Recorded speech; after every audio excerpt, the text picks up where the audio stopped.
Vox Machina. Legend of Season 2. Let's go! We have a little history. This was one of the first things that we talked about. We really enjoyed it then, and we still enjoy it now. Robert, did you? We left with a cliffhanger of dragons are showing up. They delivered. Acid breath raining from the sky, spikes coming out left, right, and center. Floating in it. Inside of the ice, so they're just like frozen in this.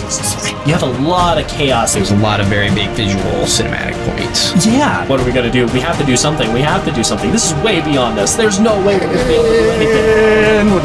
The group as a whole is shell-shocked. It feels like this premiere is much more intrinsically tied to what the grand scope of this season will be, and I really like that. And is a fun payoff to... They're much more willing to dive into the personal characters and their individual backstories, characteristics, etc. Highly recommend. If you haven't watched the first season of Vox Machina, go in it. It's super fun. Season 2, just as awesome so far. It is fun to see who they cast for like roles that matter with like different NPCs. Part of the shop catches on fire, Yeah. and it cuts to credits and explodes. Hello everyone, welcome to Narratives and Nonsense. We are friends talking about random and recent stories, newsworthy or otherwise. I'm Jordan, this boy. Good day, everybody. It's Miss Connor. So nice to see you. Good day. So, we are talking about the first 3 episodes of Season 2 of Vox Machina, which, what's kind of fun with it is we have a little history. This was one of the first things that we talked about last year, is Season 1 of Vox Machina.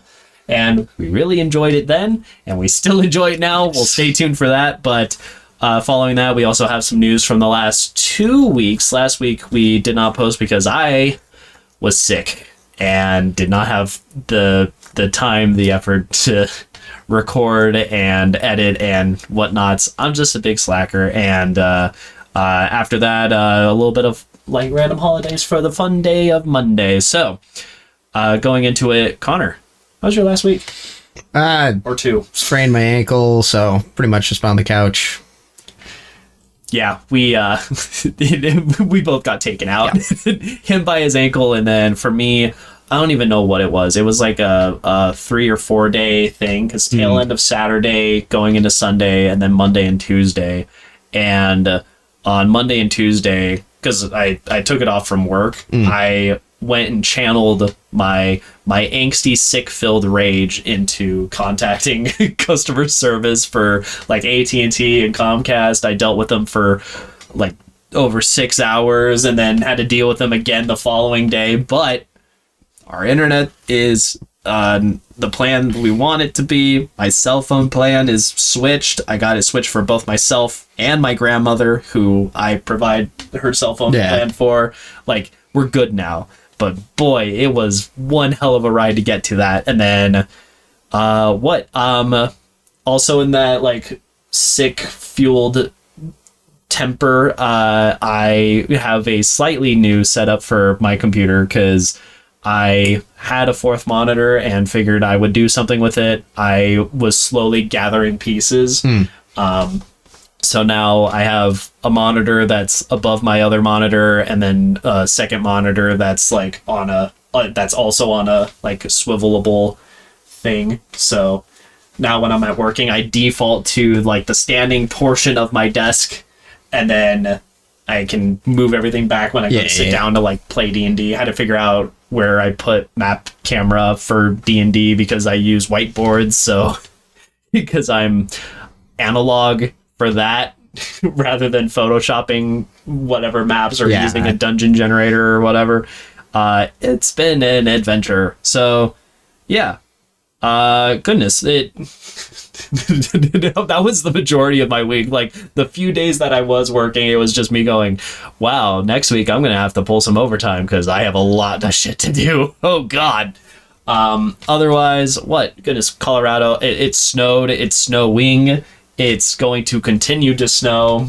Theoretically, on Monday, this coming Monday, we're expecting even more, and then it's 30s and 40s for the remainder of the week. I mean, it's Gonna be great. 'Tis the season. Woo! Get all the flakes happening. But going from that into news stuff, all sorts of fun, cool things. I think probably one of the ones that I am most excited to see is a while ago we were talking about how the suicide hotline, it had, its full 10-digit number. Logic made the song with it, but they ended up instituting a plan for a 988 shortcut hotline version of it, and it is performing very well. And that was something we were worried about, was they're going to make this switch and then they're just going to get bombarded and overloaded, and it'll make things worse. With the funding they've gotten, they've actually been taking it very well in stride. Comparing year over year, a lot of these stats are from November's specifically for November of 22 versus November of 21, but they have 500,000 more contacts, and that's calls, texts, chat. Yeah. Compared to year over year, and then that's 1.7 is 2022 versus 1.2 million. And then for abandoned contacts, it was something where it was 18% November of 21. It went down to 12%. So there's less people that are, giving up on the contact or the call like midway through.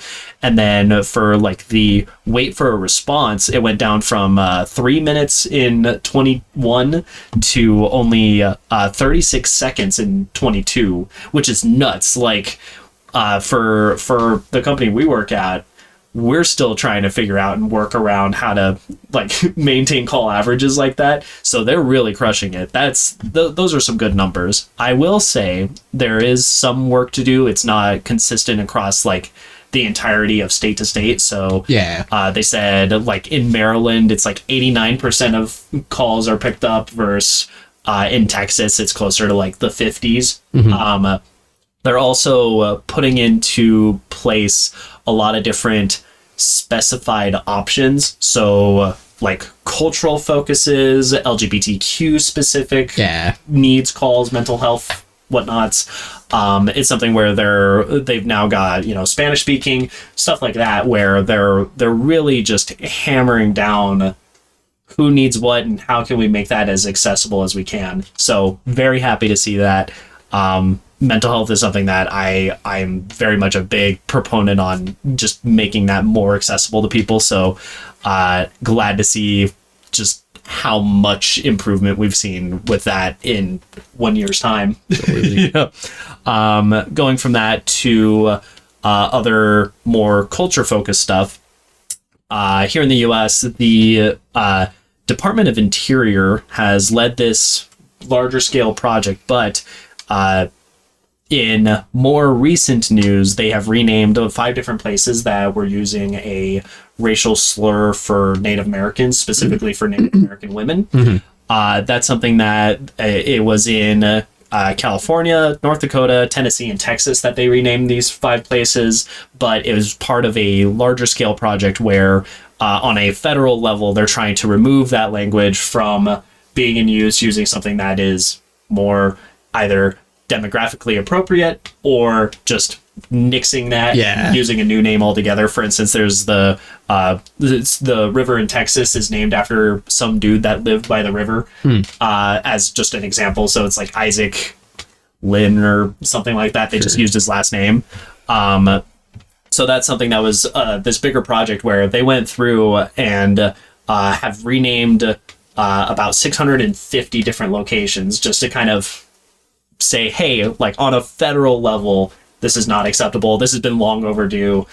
Axe all of it and replace it with something that will be much more appropriate in the longer term, which I really enjoy hearing that that's something that's for consideration. Because, like, a name of a place, that's something that I don't think a lot of people think about. Yeah, what the actual etymology of it is. Yeah, and it's also a thing where it's very easy to miss that as like a part of the detail. Like if someone's going through and looking at it, it's just like, all right, so name of place, name of blah, blah, blah. Like it's just one of those like random stats that would just otherwise just be left to the wayside. So it's really cool to see them kind of go, okay, no, we made this year-long project that we're going to dive into and just keep going through to make sure that all right, across the board, clean up. We're here. We've done it. Continue from there.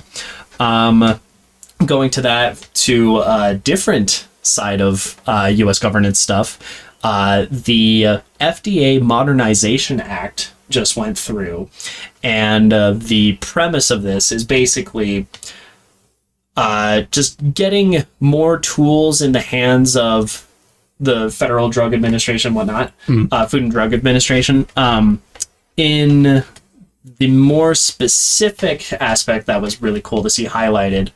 The U.S. basically has greenlit high-tech alternatives for animal testing. So since 1938, it was required federally that drugs must be tested by animals before it goes to human trial.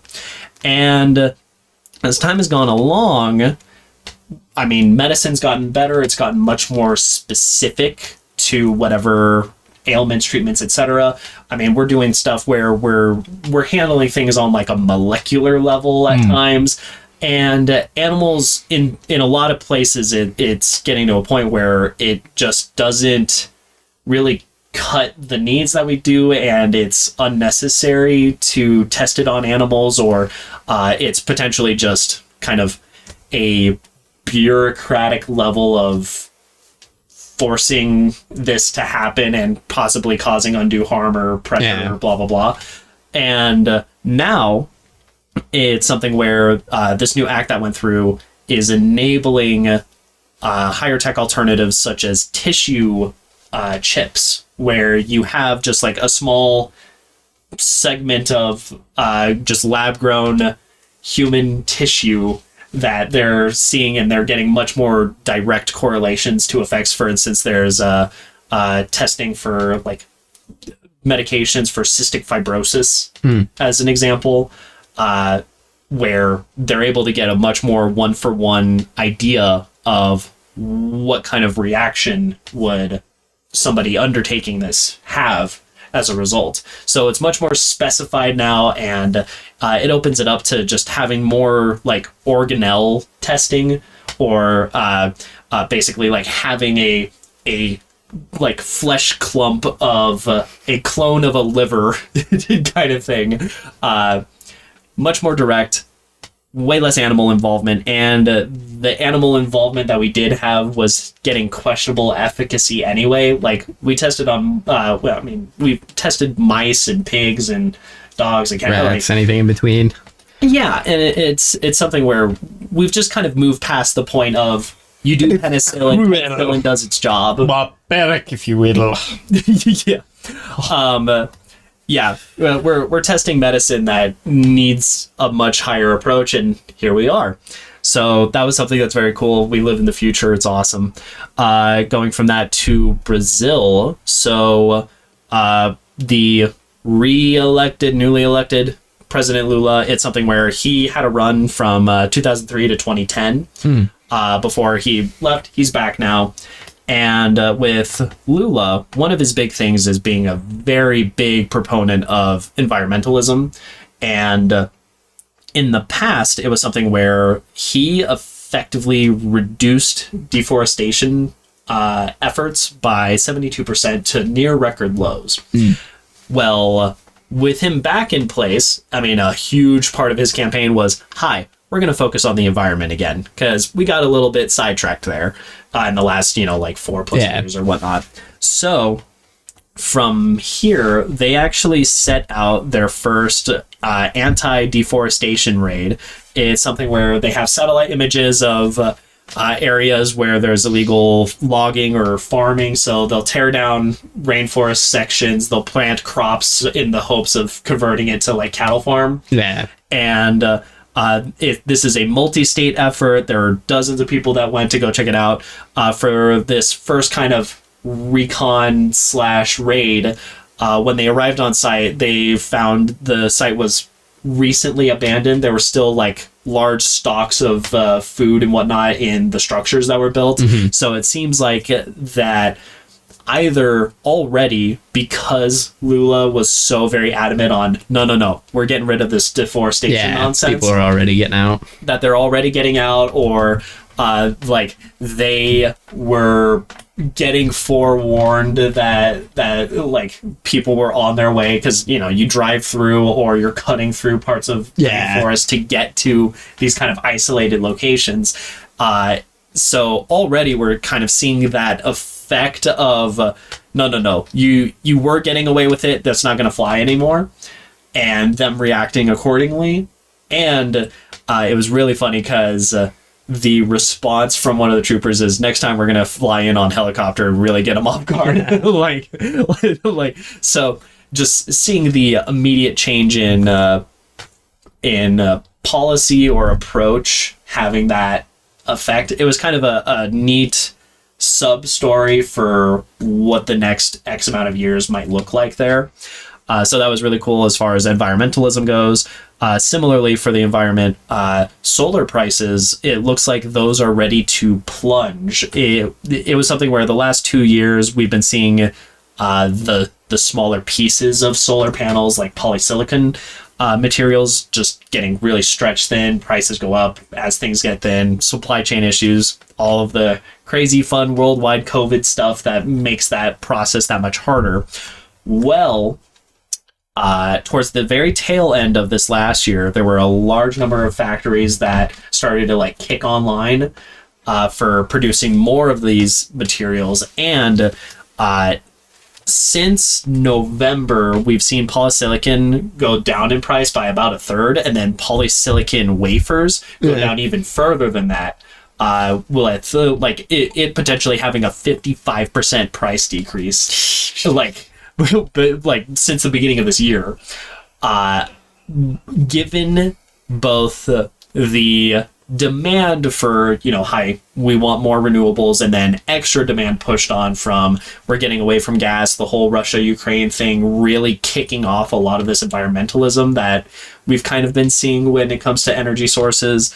It's pretty cool to see how that long-term effect is kind of kicking into place. Like, we saw a good chunk of it in 2020, and we didn't think that would last, and there was this very real fear that, okay, cool, once like lockdowns and quarantines turn off, everyone's gonna have a massive spike in the opposite effect, where it's like, okay, cool, we're just gonna consume all of the fossil fuel to make up for lost time. And it's not looking like that's the trend. We're just using it as, you know what? This is kind of a pseudo clean slate, and we're going to swap over. Don't get me wrong. There very well are multiple places where fossil fuels are kind of being used to crutch things right now. Yeah. I think in Germany, there's a large number of protests for a lot of coal energy that they were looking to kick back into gear. But it is something where the general sentiment is, get us the hell away from it. And that's awesome. That's fantastic. I can't wait to see more reliable, renewable, and price-efficient energy sources come into play as we go along. And then the last kind of environmental news and last news piece of the last couple of weeks that was really cool. We saw the first wildlife kiwi egg in Wellington for the first time in over 100 years. So the last record of there being kiwis in the kind of Wellington area, in the Wellington Hills, was in the 1870s. It's been a very, very long time. It's not exactly clear when kiwis became extinct for that region, but it was something where they were very susceptible as prey for things like dogs that being stationary produce, it's pretty hard. Aha. Kiwi birds, everyone. Yeah, I do have actually little a thing fuzzy spheres with green flesh. I do have fuzzy kiwi literally right there. You can just barely see it. I have one a day. Kiwis are in fact birds. So with the kiwis, they roll.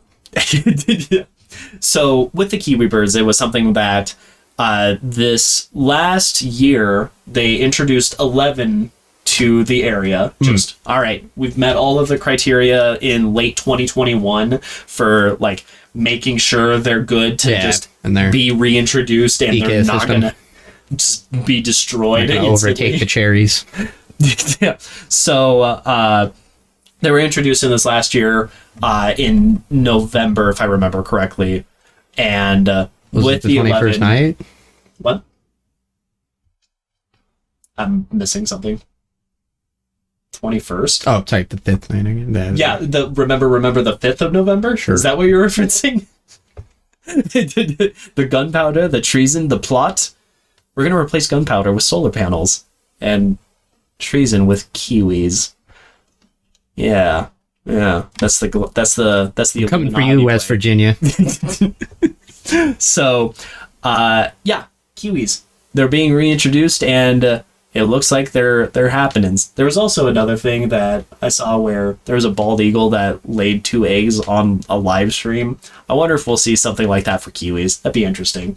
Anyway, so that's the news roundup. Holidays. Transitioning from Wellington to Wellington. It is Wellington's anniversary. Happy another year, another day to Wellington. Following that, it is Better Business Communication Day. Lord howdy, do I need to continue in that endeavor? I know that's something where I'll be, this very Monday, I'll be sending an email probably to the EU and clarifying things because it's all about the communication. We want to make sure everyone's on the same page. Following that, it is National Report Pharmaceutical Fraud Day. I love and hate the fact that this is a holiday, but from what statistics were listed in the article, it's something where about 10% of Medicare costs in particular are reportedly due to fraud. And when I looked at, I tried to do a little bit more research as far as You like found the it was very grander centralized picture. in West Virginia. I did not find anything location based, but It's because it's not there. the other thing that I saw was in a grand scope, it's estimated that about 3% of all healthcare costs are due to fraud. So, And coming from West Virginia. no.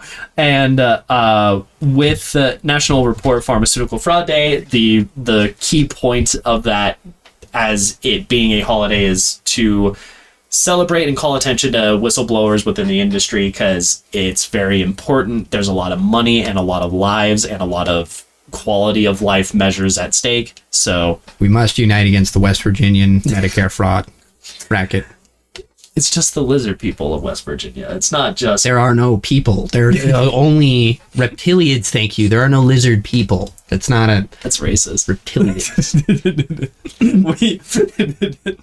Well, According to the rest of the world, I can't be racist against a race that doesn't exist, so I guess I'm not. This feels very related to our D&D with Wookiees thing that we had yesterday. I had no part in the Wookiees. No. I'm just saying, like, Thank you. big picture. They came across Wookiees, and they immediately started not hunting down. One character was looking for a white furred Wookiee because they had a bad run-in with a bounty hunter, and it was a series of run-ins. Would be maybe more appropriate. Yeah, it's a whole thing, man. D&D, what an adventure! I can't wait to talk more about it. Okay, so new holidays for the day: National Rhubarb Pie Day. Love rhubarb pie. It's so good. Slice of cheese. Cheese on rhubarb. I've not thought about that.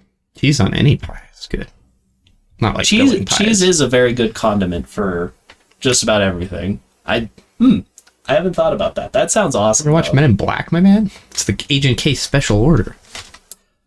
Rhubarb pie with a slice of cheese. I don't remember that, but I would believe you. It's been a while since I've seen Men in Black. We need to do that. That'd be a fun, want to talk about it. Because we both seen Men in Black. Yeah. It slaps. It's fun. Fortunately, I've seen all three. Fortunately for the first two, unfortunately for the third. It's fine. What about the fourth one? Yeah, that's the one. Yeah. It exists. I haven't seen that one. Chris Hemsworth and what's-her-face who played Valkyrie in it were good. Yeah. Interesting. Okay, so rhubarb pie. We have a rhubarb plant, and it's endless. The amount of rhubarb for my parents' house. Oh my gosh. We usually turn it into jam though. Pie or like a rhubarb crisp. Yeah. Ooh. All right. And following that, a little tie-in with our weather we've been having. It is Snowplow Mailbox Hockey Day. Boy howdy, did I have to look into this. So it turns out this is a celebration of the fact that we do snowplow, and anybody that snowplows for living and whatnot. It's a very vital, important part of making sure we can travel safely in our modern world. Snowplow Mailbox Hockey Day is essentially like a mini game, I would call it, for snowplows, and that is when you're plowing for snow, sometimes it'll be the case where you just don't see the mailbox, and if you knock over a mailbox, you get 5 points, but if you like send it flying, you get 20 points. I don't know how like the extent for like, are there a lot of people that will like line up their mailboxes specifically to, so like is this a tournament? Is this like a giant racketeering thing? Does it come out of West Virginia? Like, I want to know the extent of snowplow mailbox hockey, because it sounds hilarious. It sounds like one of those things that's exactly like middle of Wisconsin, dead of winter. All right, you know what? We've got nothing better to do. We're gonna build a new mailbox anyway, so let them through. It's just a lineup of snowplows ready to go. Like, it was an incredibly fun find. I was very excited about it. And then the last holiday that we have is Measure Your Feet Day. I find that hilarious in that we work for a shoe company, so yes, Jordan has measure a your foot fetish. feet. But Scanlon has a foot fetish. I do not. But look, That deflection. I've come a from master. It's like you've been in this position before. He's got expertise. I've been in the dance world, and feet get This is not fucked up. helping your foot fetish. No, they get beat up. They're gross. They're like all sorts of calloused and whatnot. You split. No, it's painful. It hurts and it sucks. So West Virginia fake, Jordan foot fetish. truths. So Scanlon though does make a foot fetish reference in Vox Machina. Legend of Vox Season 2. Let's go! Boy, howdy. The meat and taters of today with Vox Machina, crushing it. The first season was so much fun to go through, and as someone that has absorbed some information and plot points and story arcs from the first season of Critical Role, the web series it's based on, the D&D campaign Legends, I am just as happy with Vox Machina season 2 episodes 1 through 3, and more importantly, I would say it feels like they're starting to hit even more of a stride as far as the production of the show.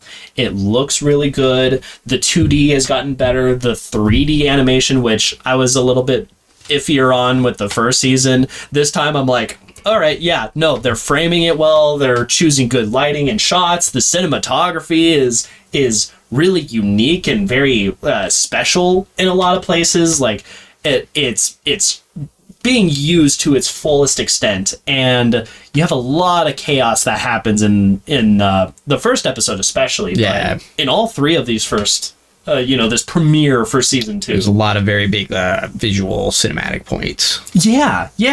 And just kind of diving into things with the cinematography, it's something where there's a lot of when you're doing it with proper camera work, a zoom versus a pan versus a dolly shot, so on and so forth, like that's something that you're physically doing. When you're recreating it in animation, you kind of have to like work outside the box a little bit with how you make that happen in the same way. I do know there are tools that help in that process, but it's a little bit different in how it's executed, and boy howdy, they had all sorts of stuff. Like there's a lot of moments where they are playing with chronology a little bit, and I was watching and seeing like the camera movement panning down in and out for characters' faces and expressions and whatnot,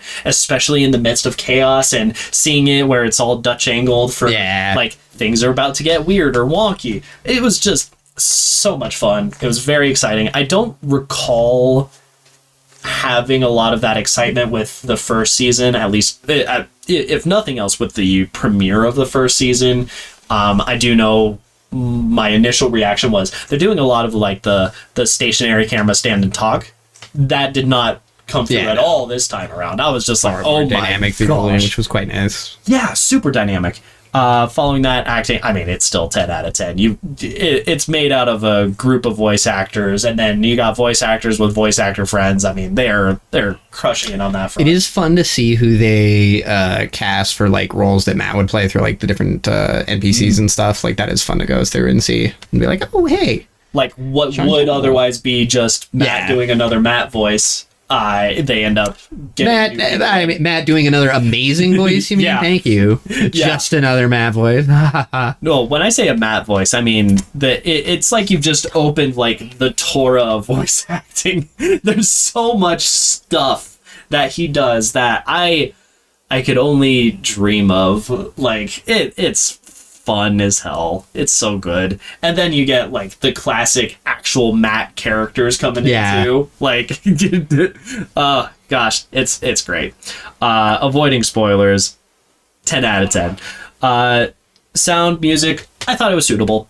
I don't think there was anything that was like overly, oh my goodness, sound design, music design thing. I think it more of the focus is on the character interactions, and there's a lot of characters to be had. So I think they're doing a good job at making sure the sound and the music aren't overwhelming, because it could very quickly get to that stage. However, we will now have the eternal classic of Critical Role butt stuff. Oh, yeah, no. That is now an orchestrated piece from, was that episode 2 is when they did that? It was on the soundtrack. Yeah, classic. And it was part of their preview that they had. Oh, very, very fun. Following that, I mean, it again, animation wise, it's just stepping up. The other thing that I thought was really cool from like the making of it standpoint, we were pointing out fun Easter eggs all over the place. Like that's always very exciting for the critters that are really into the deep lore of Critical Role and went through. And this is where it's more of your domain. I have been exposed through the peripheral. I have only witnessed or seen like montages and highlights. I've got broad strokes, but I am not in it. I have tried and I have failed. Deep, dark dungeons of Critical Role. I've seen hours and hours. Oh man, it's so nice that it's very like podcast friendly too. Yeah, so you can listen to it as you work. Yeah, exactly. Oh, that was man. my main. I got into it during college, so just all of the projects and stuff I was working on, staying up forever doing carpentry stuff. Yeah, that was always what I was listening to. Did you ever do the on release on Thursday? Okay, when I caught up occasionally, but usually I just kind of binge it. Yeah, at times. That's fair. It's really hard. Like, we're talking about the Critical Role show versus Vox Machina, and I feel like the Critical Role show is so intimidating because, like, there's a lot, man. There's so much. I think I've made it to episode 36 of season 1. I think that's as far as I have gotten. And that was like my biggest run of it. And I tried to stay up with it when they made season 2 happen, and that I fell off. I know season 3 existed. I've barely even touched that as a proper watch. There's hours upon hours of content. I mean, each episode is what, like 3 to 7 hours, but definitely on the higher end of that. Oh my goodness. Lots of time in. So Vox Machina, I think, has done a very good job of being a very digestible form of that. We saw that with really season disseminating it all down, getting you the important points, finding off or shaving off the kind of the riffraff. Yeah, and the thing that's really nice is we kind of compared it with Peter Jackson's handling of the original Lord of the Rings trilogy. The Hobbit's a different story, but for Lord of the Rings, I think that it was really, really helpful to have this massive Bible of context. You have so much information to go by, and then like fan-supported and supplemented Wikipedias that are just like... Funny too, because it's not even just campaign 1 stuff. There is stuff from other campaigns that shows up, which is fun. Yeah. So no spoilers, but Yeah, if you came in later on, you can still find extra enjoyment because you're in on the in of it, but it's still very, very digestible to somebody more like me, where I know of it, I've seen it and enjoyed pieces of it out of context or like with limited frames of context. I think it's also very enjoyable for someone that has no idea what's going on. They just like D&D, or if you're like, I didn't want to go through all of the streams and backlog, this is definitely the way to do it. Like, yeah. And going to the Peter Jackson analogy, I think that they've done a fantastic job of using the strengths of the respective medium that they've transitioned into. With D&D, it's in with the characters, it's very point of view. You're kind of left to that device, or at least that's how it's been run. There are some campaigns that will have like foreshadowing or cutaways or flashbacks, that kind of thing. You can't do too much of it though. It's a limited tool. If you overwhelm your D&D sessions with those aspects, you start to lose your players. It's really hard, and you're already balancing a huge number of things with people live in game session. But with animation, they're able to play with that chronology a lot, and I think that they are continuing to utilize that very, very well. We saw some of it with, the first season where like the Briarwood first showing up on like a carriage kind of thing. You just see all those little transitionary parts. Yeah. And I think with this, this premiere has really had a good time of messing with it. And I think that the editing and where they're putting it in the story has been very, very good.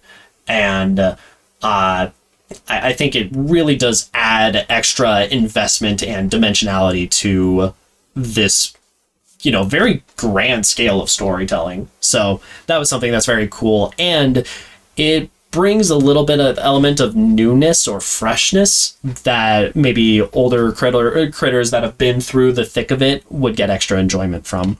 So yeah, highly recommend. If you haven't watched the first season of Vox Machina, go in it. It's super fun. Season 2, just as awesome so far. Very excited to see how the show continues to pan out. But time for spoilers. We're getting into the plot. 3 episodes. Here we go.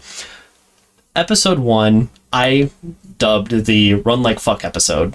Holy crap. It is chaos. We left with a cliffhanger of dragons are showing up in the prior season's finale, and they delivered. My goodness, if you were to put Peter Jackson to shame, the title Desolation of Smog ain't got nothing on what happens here. Yeah, I mean, proper debut. Holy crap. You've got acid breath raining from the sky, just melting people to shreds. You have these chasms of just icy, just spikes coming out left, right, and center, exploding in it inside of the ice. So they're just like frozen in just this. Oh my goodness! The king of Amon, killed the kind off by the poisonous gas. Yeah, in this, what was their kind of like safe haven of a town that was the first to welcome them. They make a very, very explicit where their point like to home that. base is from. Yeah. They have their respective castle that just gets fucking wrecked as well. I mean, Gilmore's Glorious Goods gets completely trashed. Gilmore almost dies. Yeah. They managed to heal him, but he's still like limping around. There's really good attention to detail in the gore of it. So like he has a wound on his leg and it heals up, but you can see where there was bone slowly get covered back up. Like it really was just gruesome. So some new magical items, man. Yeah. So when they go to Gilmore's, he's like, yeah, take all the discounted stuff. You know what? Just take everything. Anything goes now. Great moment of humor where it's like, oh yeah, the fabled dragon lance, and then it just gets immediately destroyed. That was good. And Gilmore just teleports him out. One-time use crystal. Yeah. They get back to their fort. They're sitting there like, oh my god, oh my god, oh my god, what are we going to do? We have to do something. We have to do something. This is way beyond us. There's no way we're going to be able to do anything. And more dragons. Yeah, knocks on the door, just scores of refugees, and then the dragons show up and start messing them up too. Keyleth runs over and Tree Stride? Yeah. Is the teleportation. You can teleport between two trees on the same plane.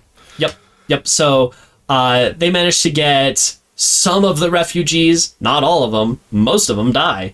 And their party goes through, they're back at Whitestone after a little bit of time has passed. And with them returning, it's something where it's thankfully like a proper, okay, now we're good. You get these moments where the group as a whole is just like shell-shocked, I think is a good word to use, where they're questioning what their next steps are. They have a little bit of back and forth. Scanlan, I think, is the biggest I'm not going to say devil's advocate, that's not the right word, but he's the biggest proponent of this is beyond us. Let's just get out of our depth. Yeah, there's no way. We were out of our depth with one dragon, now there's 4, and they're bigger, and they're scarier, and they just like wrecked like the army place that we would have army to happen with in no time at all. There's no chance in hell that we're going to be able to do anything here. And he ends up getting talked into it with the rest of the party as they kind of look at Whitestone as their source of inspiration and see kind of the fruits of their revolution at kind of restabilizing some trees back to being a tree. Yeah. With how the finale not the finale, but with how the course of season 1 went, they're really seeing the fruits of their labor in Whitestone recovering and building back better. They've given hope to these people, and that's what sets them off as, okay, you know what? We're going to do this thing. Shit, we're going to do this thing, but we're going to do this thing. Okay, next step, what are we going to do? And we transition over to episode 2. We need an army. So they talk to old lady person at Whitestone, who says, hey, if there is like anywhere that's going to have like a defensible army, it's going to be Vasselheim. It's big, like first city on the continent or whatever. Is the first proper civilization in Tal'Dorei. Yeah. And it's the oldest city by far. Yeah. And it's kind of this like sanctuary hub of all the different like major religions. Yeah. Big epicenter of it. You got the Stormlord, the Wild Mother, the Platinum Dragon. Yeah. The big ones. Yeah. So if there's going to be a place to go get help, this is the place. And also, fun little thing, when they were showing the Wild Mother's little area, sacred area, there was a pink-haired Furbolg. Now, I'm 99% sure that's not Caduceus Clay from the second campaign, because the age would probably work out, but he never left the Celiary Woods or whatever, where he was from, the Grove. So I don't know, but it was a fun Easter egg. But I don't think it's actually Caduceus. Anyways. I have no clue. I know who Caduceus is, but I do not know the backstory of it enough. But it was a fun Easter egg. There's a lot of those. Easter eggs. So, when they make it to Vasselheim, first, getting to Vasselheim was already a little bit of a trick. That's where we get the debut of the classic track, Butt Stuff. Yep. So this would have been in one of the like previews leading up to the season's release, but they go to Tree Stride and Keyleth's like, I gotta know the tree on the other side. So old lady person in Whitestone's like, all right, yeah. It was an oak or a maple tree? It had blossoms, or was it blossoming? I don't know. Just terrible description. Keyleth goes, and they come out of a tree that's like half of a cliff edge, just literally hanging over the edge. Scanlan's like, no, don't go through. Everyone starts falling almost to their deaths. Keyleth wild shapes into a large bird, catches some of them. Scanlan, butt stuff. Large magic his hand, but turns it into a big butt. Yeah, and they use it like a trampoline. After that, the group as a whole, they approach the outer edges of Vasselheim, and Percy goes up to the guard to demand entry. The guard looks like Matt Mercer, bueno, with facial hair, and Percy gets nowhere with it. Like he makes this big yeah. Oh yes, I'm here on diplomatic representation, and we're here to blah blah blah. Frederick von Husel Kowalski, Frederick Dorolo the Third. Yeah, and the guard just looks at him and he's just like, yeah, and I'm what, Rob? Yeah. Like, what of it? So they're allowed entry, and when they go to the council that's in charge of Vasselheim, they start to go through, let's explain the narrative dump. And this is something that was very fun, is here, let's get past that point. They touch the wall of like water and they just see things that have just happened for for episode 1. And they go, yeah, that's a big problem. Sucks for you. And they're like, huh? Strong because we're isolated. Yeah, their whole shtick is, the reason that we've stood the test of time is we don't give a shit about the rest of what's going on. If they come here, they'll find we're strong, and we got walls, and we are prepped, and we're ready to tumble. But why would we go out there? That's their problem. Get out of here. And Vox Machina is like, well, shit. No army. One of the people that like escorts them out, however, sympathetic. I don't know if understanding's the word, but they're like, hey, you know what? We're rooting for you a little bit here. You didn't hear it from me, but go to Slayer's Take. Slayer's Take is where you want to go. You need to deal with monsters. They're your peeps. They're the ones that like cleared out monsters from this whole region. Like there were tons of legendary monsters that were around here, but Slayer's Take is the one that took them out. So yeah, there you go, buds. And off they go. They go to this little hunter's lodge, and you mentioned that this is a little bit different from what was written originally. Because you have the two guest characters in the campaign. You have Cash and Zalara, something like that. Z. They just call it like they just call them like Cash and Z through the whole thing. And in the campaign, they were just like other NPCs that got added on or part of the Slayer's Take. There was a bit of that in the party, and they went their own ways with things. And but in this one, they have a bit of implied backstory with Vex already. Yeah, with Vex and Vex. They've got a wanted poster for, I forget how many gold coins, really thousands. Fun. I think it's 12,000 is what they owed or some shit like that. Either way. But that was a fun little ad to kind of give them a little bit different stakes in the game. Yeah. So when they get there, they're met with hostility because they got a bounty on their heads. And so, let's make a quick buck. And this back and forth goes on for a little bit when suddenly you hear just this kind of like echoing voice like, hey, I'm gonna deal with them personally. And everyone's like, what? At this point, Grog does not make it into this lodge. He gets sidetracked and he's by both a butterfly and he's a little hungry. He goes to the bar, gets some drink happening. He's a little confused about like, Scanlan, did you say something? As the hilt of his sword just does a little boop boop boop. And from there, he goes into the arena. Up in the arena of the Stormlord. Yeah. Which is headed up by Grun, who is a breaker monk. Yes. Okay. He's the big head of the Stormlords. I'm like, it felt like a monk, but I'm not sure if it's like a multi-class thing. Yeah. So, could be. He's mostly a monk.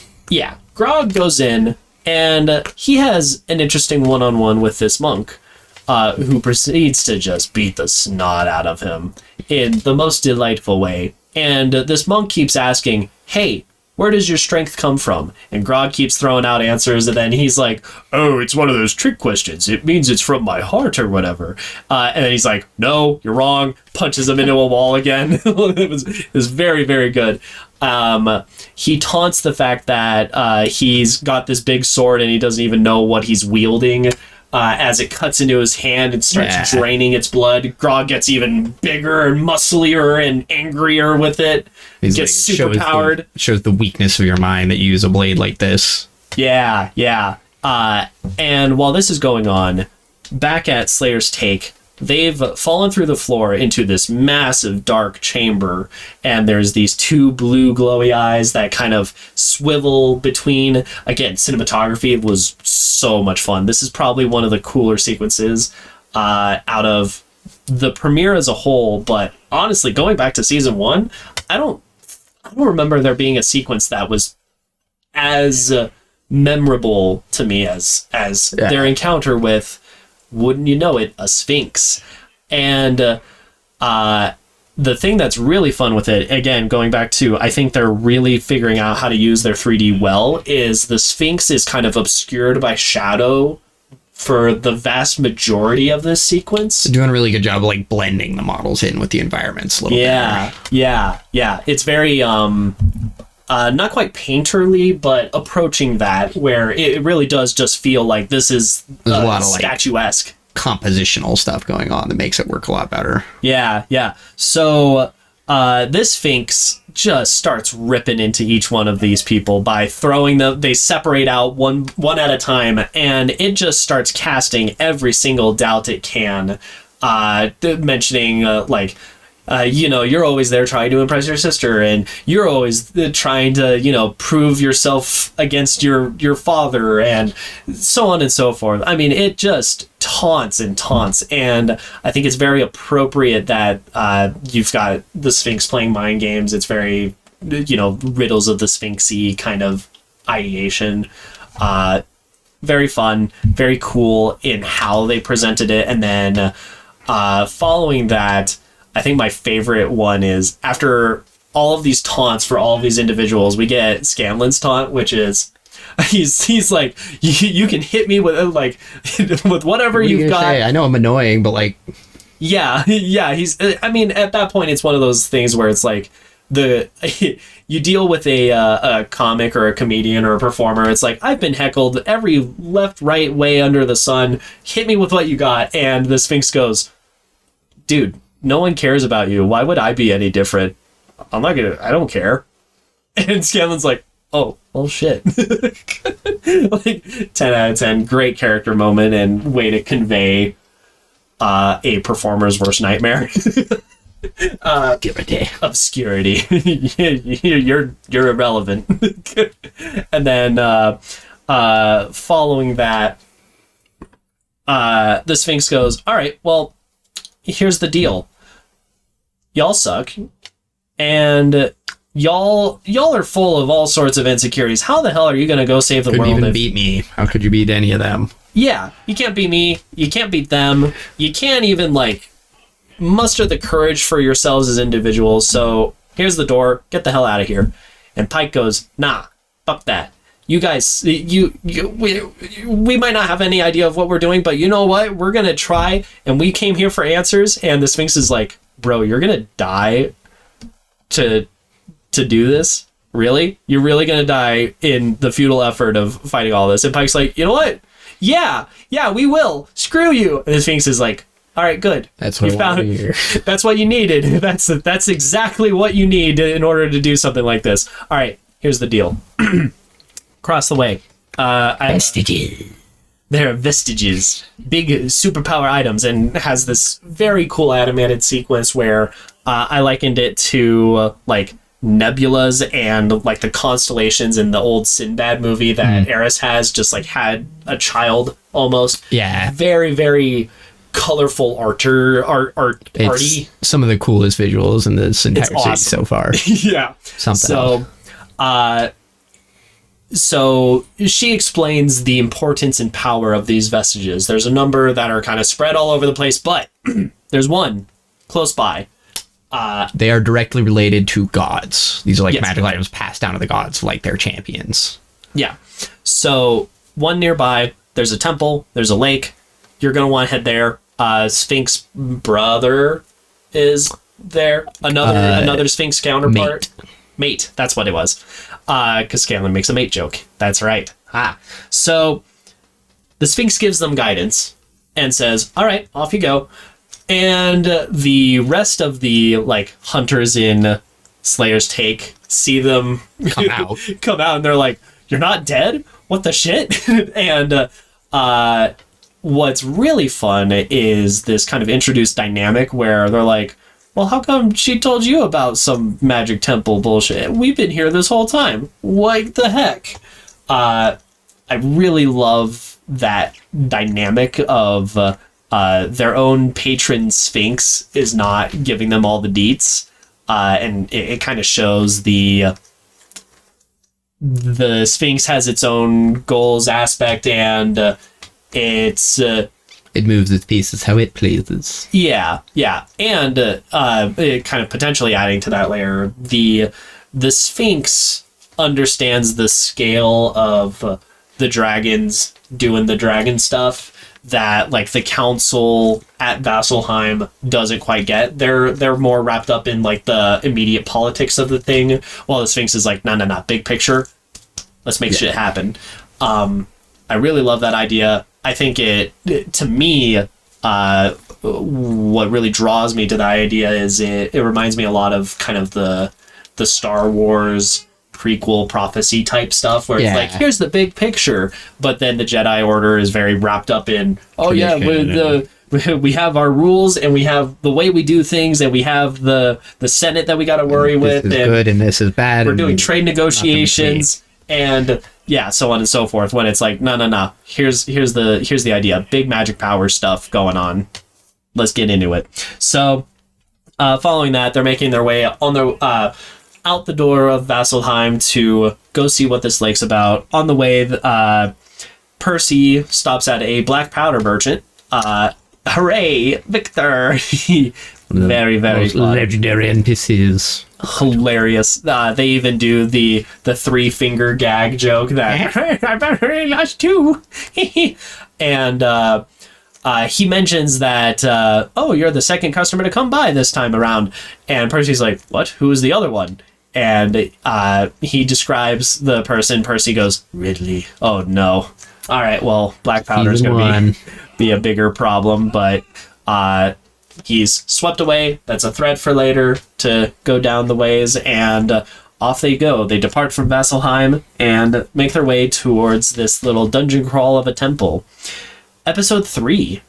The Tomb of Purvan Sul. Ooh. Also, rewinding a little bit, the very last part of episode 2, fantastic, where just part of the shop catches on fire and it cuts to credits and explodes. Like, perfect. So, they go. It's a very fun detail that Victor doesn't actually know what the black powder is, or like really, he just knows it blows up. Yeah, and he's like, I'm pretty sure this is coffee. He's one of like 3 people in the world that actually understand that that's what that does. Yeah. So, episode 3 is the dungeon crawly one. They go to this lake. First, they're immediately like, okay, this is a lake. This is a lake. There ain't no temple that we can see. What are you talking about?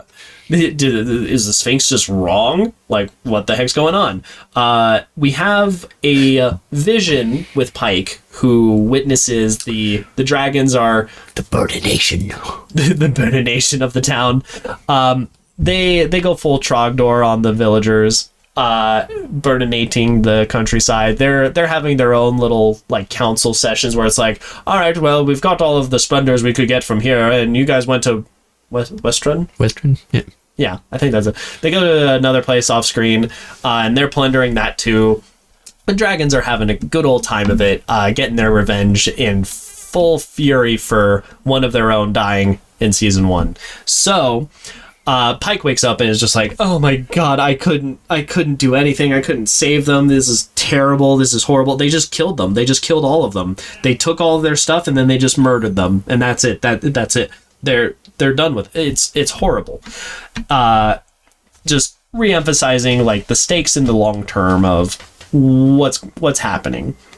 So with them at the lake, we start to get these kind of flashbacks in betweens of Vex and Vax's backstory, with them dealing with their dad. Their dad is super racist against the fact that they are half elves, not full elves, and they just don't get elf culture. Huge POS. Yeah, which it's even funnier because it's like, you're their dad. That's your job, is to teach them if you're going to teach them. So you're just an idiot. Ha! Well, it's like he got with their mom. It's like, what do you... Like, come on now. Come on now. So Vex and Vax run off, and they have each other, and there's a little bit of... knife. Yeah, and there's a little bit of tension between the two of them, because Vax wants to continuously protect Vex, and Vex is strong, independent, capable, don't need no man kind of thing. And it's you get this back and forth tension between the two of them, where it's like, I don't need you, like, let me do stuff on my own, I got this, I'm fine. And Vax is very insistent, like, I got to do this, you can't what's the turn of phrase, like, we can't split off from one another or whatever. Yeah, don't go far from me. Don't go far from me. Classic Vex. I mean, and jumping back to the present, Cash and Z show up, and they followed them to the riverside edge where this temple is rumored to be, and they go, so, looking at this map, the temple's upside down, but maybe it's not upside down. And then Z does a little bloop, bloop, after saving Scanlan from mermaid. There's some water folk in the river that try to kill him. It was very fun seeing that kind of, wah, and then, oh, magic, cool. All right, Z's there, saves Scanlan, and goes, all right, check this out. Maybe there's a temple. And when you know, it just highlights the temple is in fact underwater. She does get a hand from Keyleth. Yeah, the thing that's really fun is the earth, wind, fire jump. Yeah. I like that. And Keyleth's like, oh, you mean me? Oh! So Keyleth and Z part Moses style. They get down to the temple, and I love this, where they go to open the door, and it just will not open as Grog just keeps pushing it. Like, it's not gonna budge. It's a pull. Oh. Adding to the joke and the world building aspect of course it'd be a pull. If it was a push, the temple would just flood and the doors would always be open. Love that. Very classic dungeon crawl, check for traps getting lots triggered. Of Raven Queen stuff about. Yeah. Lots of allusions towards that, and we're in the tour of her champion. Yeesh. And it's kind of funny because I don't really think any of the traps increased the stakes of what was happening. I think the best utilization that happens out of this is going back to those flashbacks of don't go far from me. Boom. Big old rock slab right in the middle. It separates the party. Vex on one side, Vax on the other. And we get another kind of flashback of the two of them breaking off, where Vax is left alone while Vex takes off because she's just furious. And she's doing fine. Like, she manages to get some food and is cooking. She hears something in the distance. She's ready with her bow. Like, if need be, I'm going to kill somebody if it's got to happen. And it's Vax, who was wandering about, completely lost, falls to the ground, is just in tears. And he comes to the revelation in this flashback that you might not need me, but I need you, which is really, really sweet. I love that we're getting these pieces of backstory, which I think were more on the implied side for the campaign happenings proper, which is really great. You get more insight into these characters with it. And as they're proceeding through the temple, they manage to reconvene. They find like this little water basin section of the temple where big old fight with mer people. They have a mer mage that they're pissed is here. We get to see Grog just go full ham with the blade. Pike's worried, just watching him just stab repeatedly as the blade is literally going, yes, more blood, kind of thing. Hunger. good old Craven Edge. And Pike starts to ask, like, Grog, are you good? Before more things show up. They manage to go through one by one. Brutal, gruesome, back and forth fighting, whatnots. Vex ends up going like, hey, Trinket, go ahead, you can eat it. And Trinket goes, the bear, just, no, I'm not about it. And she goes, yeah, like, one of the best line, yeah, you know, nothing's worse than eating bad fish or whatever. Like, 10 out of 10, I love that. At this point, the party goes, wait a minute, where are Cash and Z, who have split off from the group? Trying to make it for themselves. Yeah, and they go off to go and plunder. They go further in. They manage to, like, go, okay, and using a little magic. All right, here's the thing. Cash is a little bit split on it, because he's like, do we really have to do them dirty like that? Like, are we really just going to, like, skip out on them and go and do this? Z's like, well, yeah, of course. Duh. Why else are we here? We're here to get loot. Like, come on now. Let's show them up. Show them like, what's going on. We sent them first to go through the traps and whatnots, and we're here to get the spoils. Like, come on now. That's the deal. They move along, and we don't see them for the rest of this episode. But we do potentially see what happened with it when the rest of the party catches up. Vax ends up going down into a secondary part of the temple. He wipes away part of, like, the grime on the temple face and sees the illustration of the Sphinx there. Yeah, the other one, I think. Yep, and then all of the, like, treasures and whatnot. Like, there's a chest completely empty and barren, and he's there for, as he says, about 30 seconds. Upstairs,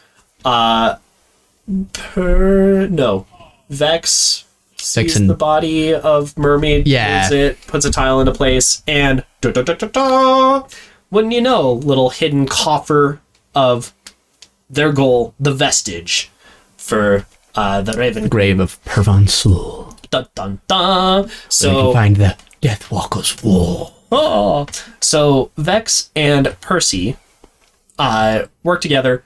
Very importantly, check for traps. Bueno, very D&D, love it. After concluding, nah, we're good. They open it up, and it was trapped. It was trapped. Unfortunately, Vex gets instant killed. Yeah. In the actual campaign, Laura rolled a nat 1 for the resistance against this spell. Uh-oh. So we get a very potent sequence, and it's kind of funny because I think the value for people that are familiar with Critical Role in this sequence is the dynamic relationship aspect of don't leave me, don't go far, that Vex and Vax have, and seeing that cut interplay with the flashbacks of Vax crying in the flashback versus Vax finding out she's dead here and now and crying over her dead body. And I think for people that would be new to the show, the value of this is understanding just how much of an emotional toll that death is. And I don't know how a newcomer would walk away from this episode, because it's like, all right, cool. If you were getting attached to any of these characters and then suddenly one dies, is this something where they're immediately like, oh my God, the stakes are so real? And then them having to bring her back later would undermine that for a new viewer, compared to if you're in a D&D campaign, you understand, like, resurrections are absolutely a Matt thing. handles resurrection very differently as well in his campaign, so it'll be interesting to see how that translates, rears its head in the actual show. Yeah, so because there's more of a process to it. Yeah, so that's something that I'm curious to see where it goes. I think it's a great spot for a cliffhangery end of episode 3, the next show episode as it comes out. But I am curious to know how we're in the first 3 episodes. This is, always going to be the gambit of, all right, we're going to review a thing as it comes out. And that is... You have a little idea, kind of. Yeah. In this case, we do have some of an idea, but I think that the execution will drastically change how a newcomer versus how a critter would feel about how it's handled. So, curious to see where it goes. There's not much to say beyond that because we're not there yet, but... Yeah, you're looking at stuff with probably Grog's backstory coming up at some point, dealing with Bax's situation. That's pretty much the likelihoods. Yeah, so, big picture stuff. Other trials. Yeah. And the vestiges. Yeah. So, big picture stuff. We've got these vestiges. We've got the Chroma... Conclave. I was about to say council. I'm like, that's not the word. With the Chroma Conclave, these dragons that are teaming up, which is unprecedented. Dragons don't team up. They're very solitary. They hate everything. Well, they're like adult dragons as well. Yeah. Big, ancient. Yeah. And that's something where in season 1, when we got through the introductory arc, when we got through the premiere of season 1, it felt very much like, here is dragon, deal with dragon, okay, the Briarwoods are the next thing. And it kind of had a tonal shift to a very different plot in the grand scale of from what the season Lost was. Realms to Ravenloft real quick. Yeah. With this, it feels like this premiere is much more intrinsically tied to what the grand scope of this season will be. And I really like that. And is a fun payoff to the blue dragon they killed in season 1, who Yes. was also a part of the Chrome Conclave, but Yes. not as strong. Yeah. And I think that will likely make it that much more investable from like a week by week basis. I am curious to see how it go, because I mean, this is very weird in that we have the existing thing and the translation of it, I think so far, and this was an analogy you put out, was it's kind of like the Walking Dead comics versus the Walking Dead show. They have the broad stroke beat aspects of what will happen, but the way in which it happens, they're taking some liberties with in so far the best of ways. They're making it excitable for somebody who is familiar with the original content to absorb it and still get that enjoyment. Same thing with, again, going to a Lord of the Rings adaptation, books versus the extended trilogy stuff. And that's something that I don't think there's been a moment where it's felt like they've missed with any of that. And let's hope they maintain that streak, because they're treading some pretty new big ground with it, and I love it. Other big picture things, it's been confirmed that there will be a season 3. It's up for it got renewed by Amazon, so that's down the pipeline. Curious to see if they built this season as this is this season thing, or if it gets even bigger with it. Naturally, with the D&D campaign and the importance of things like the Raven Queen, we know that broad strokes thing, but does this arc get expanded more? We'll find out. I don't think that'll be the case. I think they're going to make it so like this season's ordeal is Chroma Conclave, call it a day. It would be a lot to do in 12 episodes, so I'm curious to see what's going on. Yeah. And it also feels like with what we've gotten so far, they're much more willing to dive into the personal characters and their individual backstories, characteristics, etc. We have Grog have his own solo fist fight, whatnot, with the monk. We have the Vex and Vax backstory stuff. We still get a little bit of like lingering things with Percy from season 1. Yeah. So I'm curious to see if they continue to do like a character focus aspect of it. I think that it would pay off in like the grand scale long run, because it makes the individual characters more endearing, especially for a new person.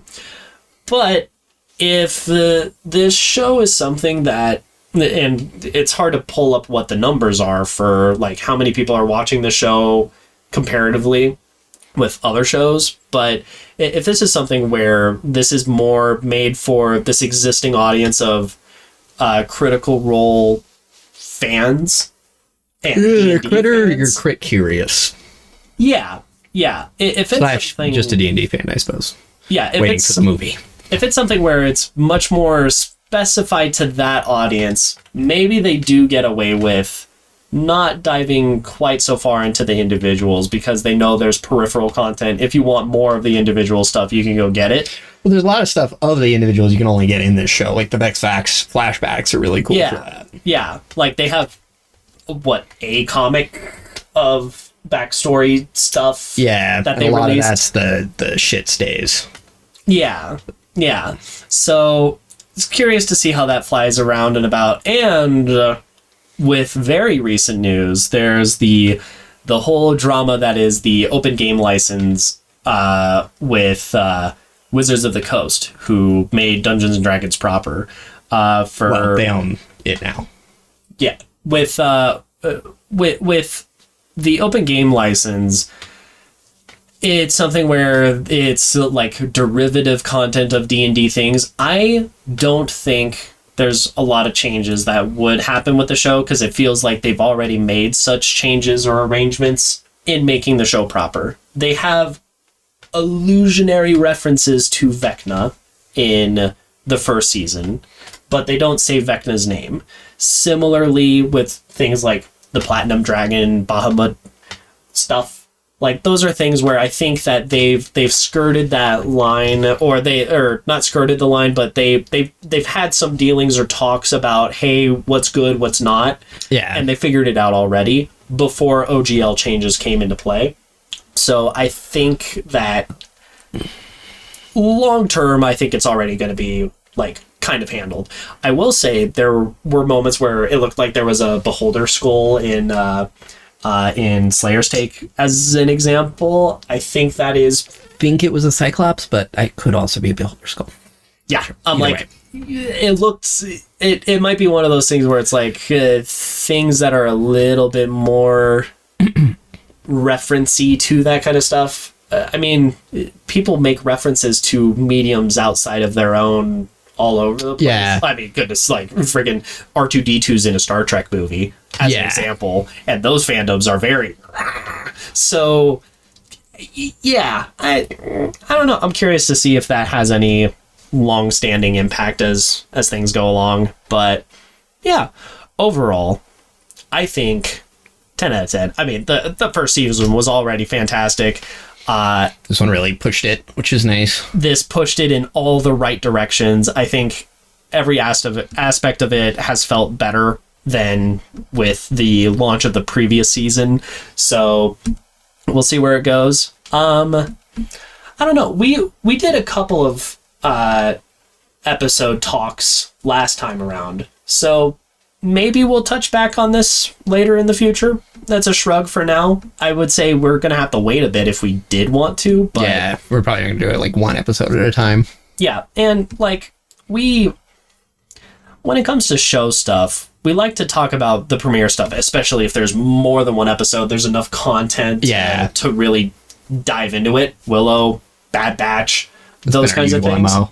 Yeah, and we'll talk about it a little bit in loose terms, but We'll see. it won't likely be like the focus unless we really, really felt strongly about something coming up. But yeah, overall, great experience. Highly recommended. Connor, where can we check you out at? As always, right here. That's the main place, the main time, the main way. On Mondays. And if you want to see more of me here, Mondays, there's also Gillidan for the Win linked, and that sometimes I stream. we do have plans for my buddy John and I to do a little bit of Kingdom Hearts Birth by Sleep. We've been playing through the Kingdom Hearts series, and right now is not a good time between schedules and whatnots, but we will find a time, and we will find a day, and we will do it, and it'll be fun. But otherwise, everybody have a fantastic rest of your week. Love each other very much. Take care. All that jazz. Fade into black. Is it Monday yet?